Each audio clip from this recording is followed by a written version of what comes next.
A escravidão é tão antiga quanto a civilização humana, remontando além da história registrada e ainda existe hoje. Todas as culturas em todos os continentes praticaram alguma forma de escravidão, seja servidão, servidão por contrato ou servidão coletiva. No entanto, quando se menciona o tráfico de escravos, as pessoas normalmente pensam em o comércio de escravos africanos negros para o hemisfério ocidental durante o período colonial de 1500 até meados de 1800, conforme praticado pelas potências coloniais europeias. As estimativas variam de 10 a 13 milhões de africanos trazidos para o Novo Mundo, com cerca de 10 milhões sobrevivendo para serem vendidos na América do Norte e do Sul, bem como nas ilhas do Caribe. Deste número, o melhor estimativa é que 450 mil foram para as colônias britânicas, francesas e espanholas, no que é agora os Estados Unidos e o Caribe. O Brasil sozinho recebeu quase 5 milhões, o resto foi para as colônias espanholas na América do Sul. A escravidão persiste no mundo, mas a maioria das grandes potências ignora e se recusa a reconhecer. Ainda está bastante ativo. No entanto, 6 décadas antes da Guerra Civil Americana, uma guerra foi travada pelos Estados Unidos em terras estrangeiras para tentar parar o comércio de escravos brancos. O que era o comércio de escravos brancos? Ainda existe? Quem eram os piratas da barbárie? Qual foi o resultado da intervenção americana? Como ocorreu e qual foi o desfecho? E como 9 fuzileiros navais dos Imaiso e seus mercenários fizeram história e deram origem a uma força de combate lendária, ao mesmo tempo que acabaram com o tráfico de escravos brancos no norte da África. Olá, sou Colin Heaton, ex-fuzileiro naval, atirador de elite, professor de história e autor de livros. E nós responderemos a essas perguntas e outras questões neste segmento de História Esquecida.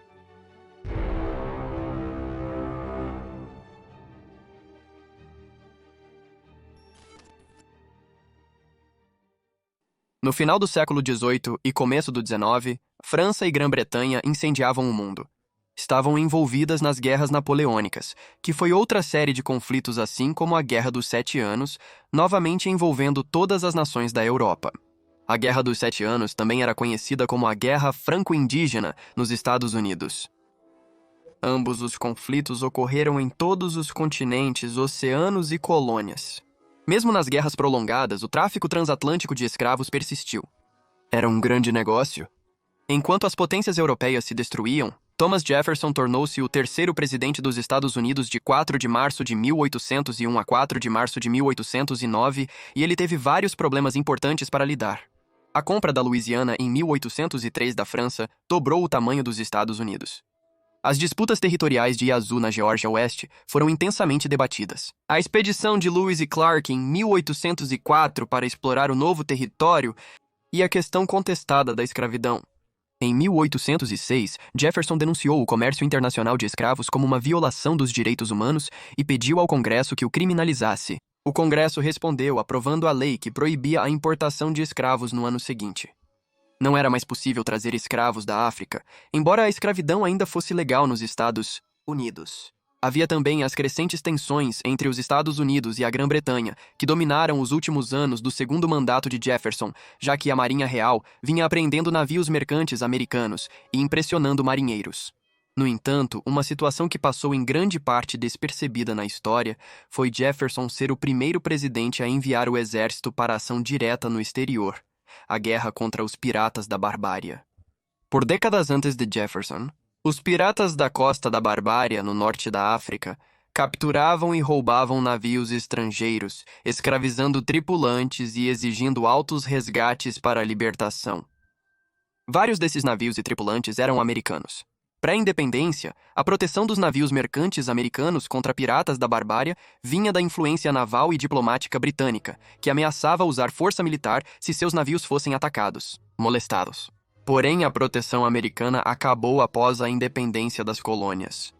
Os piratas da Barbary também atacaram o norte do Mediterrâneo costeiro, lançando ataques contra a França, Itália e Sicília, sequestrando mulheres como escravas brancas, principalmente e sempre que possível, pessoas notáveis e ricas e navios para resgate.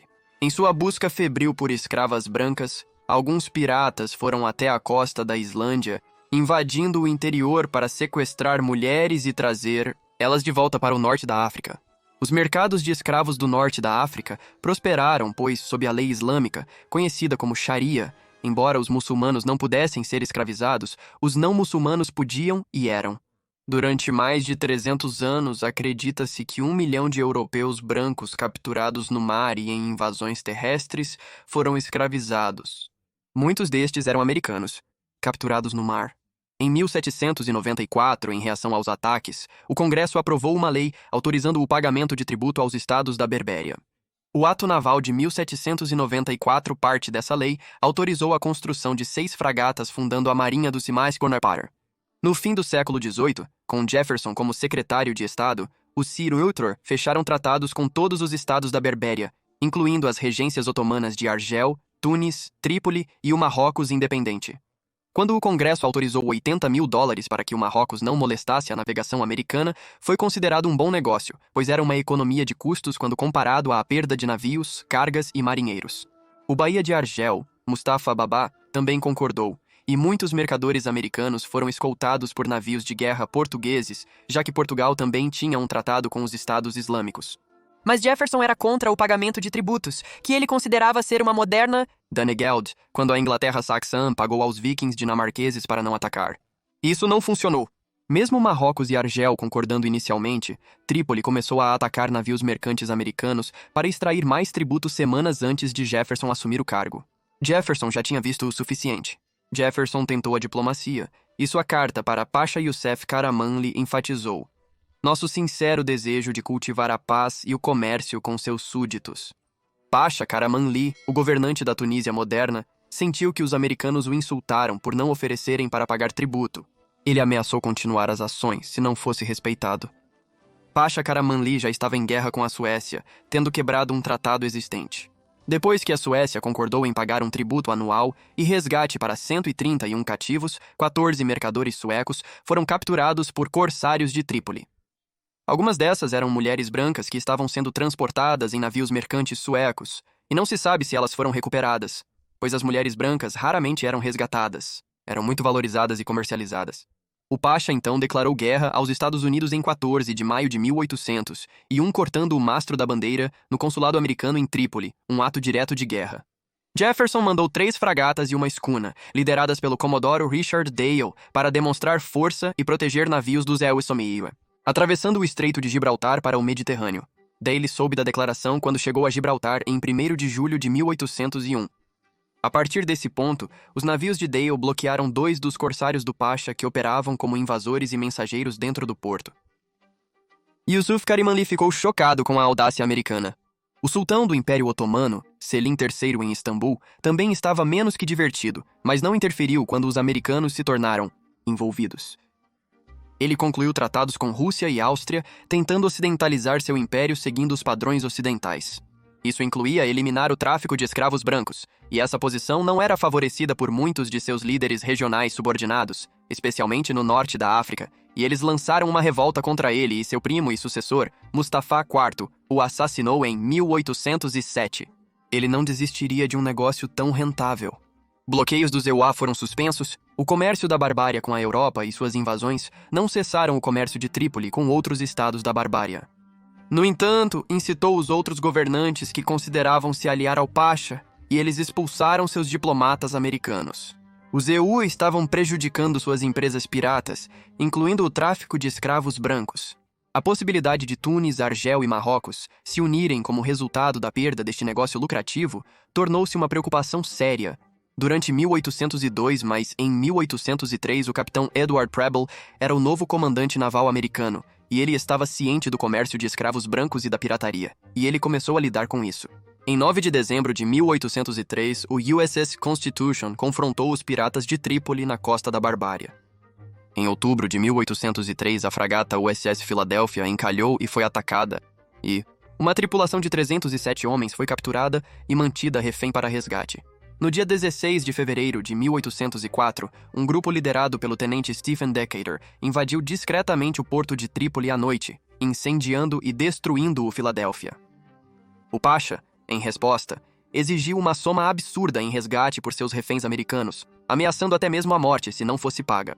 Em 1804, o comodoro Samuel Barron, a bordo do USS President, comandava 11 embarcações, mas por doença, passou o comando ao capitão John Rogers. Jefferson decidiu tomar uma ação direta e imediata após ver o suficiente. Ele enviou a ordem.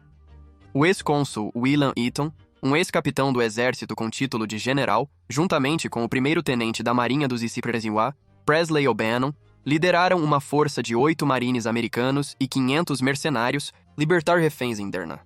Esses mercenários eram gregos de Creta, árabes e berberes, opostos ao regime, e começaram uma marcha pelo deserto a partir de Alexandria, Egito, em abril de 1805.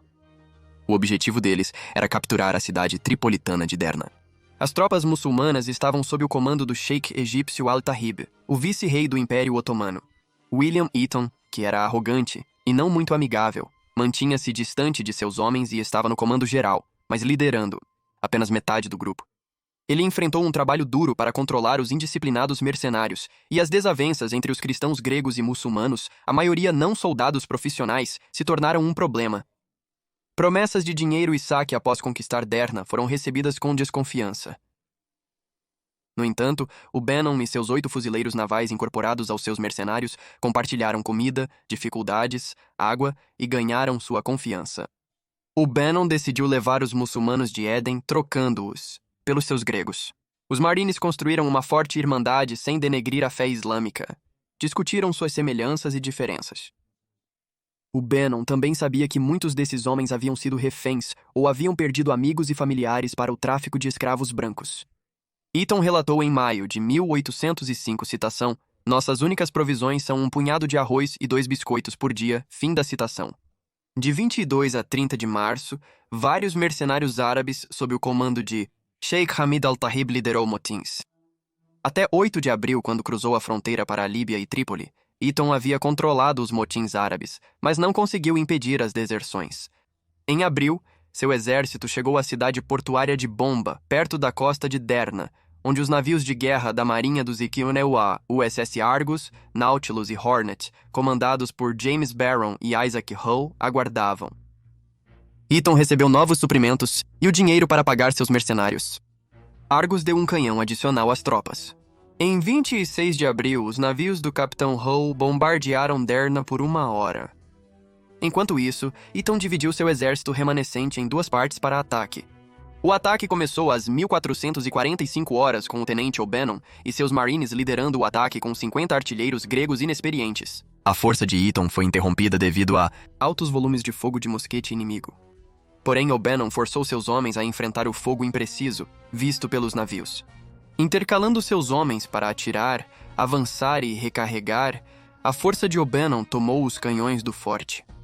Eaton, ferido no pulso esquerdo, relatou mais tarde que O'Bannon, com seus fuzileiros navais e gregos, havia, citando, passado por uma chuva de mosquetaria das paredes das casas, tomou posse do... As forças de Eaton viraram as armas abandonadas dos defensores contra eles, os expulsando da cidade para uma emboscada montada por O'Bannon fora do portão principal. Durante a batalha, O'Bannon teve 2 baixas e 3 feridos entre seus fuzileiros, além de 9 mercenários mortos. As perdas de Eaton entre os muçulmanos são desconhecidas.